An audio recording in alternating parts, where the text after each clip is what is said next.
Hi friends, ఇక్కడైతే నేను చింత చిగురు పప్పు చేస్తున్నాను. దానికోసం 2 కప్పులు కందిపప్పు తీసుకుంటున్నాను.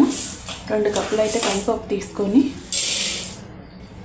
వీటిని నీట్గా కడిగేసి సరిపడే వాటర్ వేసుకుందాం.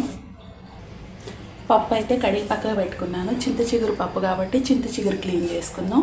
ఇది 30 రూపీస్ చింత చిగురు, రాత్రి మార్కెట్లో తీసుకొచ్చాను. ఇప్పుడు నీట్గా కడిగేసి చింత చిగురు పప్పులో వేసుకుందాం. ఈ పప్పులోకి 2 టమాటాలు 4 పచ్చిమిర్చి అయితే కట్ చేసి పప్పులో వేసుకుందాం. పప్పులోకి సరిపడా వాటర్ వేసుకొని కుక్కర్ మూత పెట్టేసి 3 విజిల్స్ రానిద్దాం. పప్పు ఉడుకుతుంది. పప్పు అయితే ఉడికిపోయింది, చూద్దాం. ఉడికిపోయింది. తగినంత ఉప్పు కారం అయితే వేద్దాం. ఉప్పు కారం వేసాను. ఇక్కడ కొంచెం ఎనుపుకుందాం. పప్పు ఏదైనా పొలుకుంటే ఎనిపోతుంది.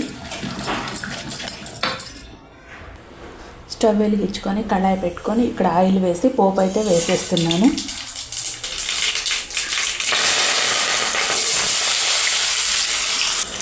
ముందుగానే కచ్చాపచ్చాగా దంచుకున్న వెల్లుల్లి రెమ్మలు వేస్తున్నా.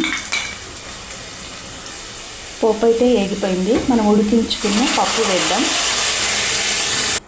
ఇంకా ఫ్రెండ్స్, చింత చిగురు పప్పు నచ్చితే లైక్ చేయండి, షేర్ చేయండి, కామెంట్ చేయండి, సబ్స్క్రైబ్ చేసుకోవడం మర్చిపోవద్దు. Thank you. Bye friends.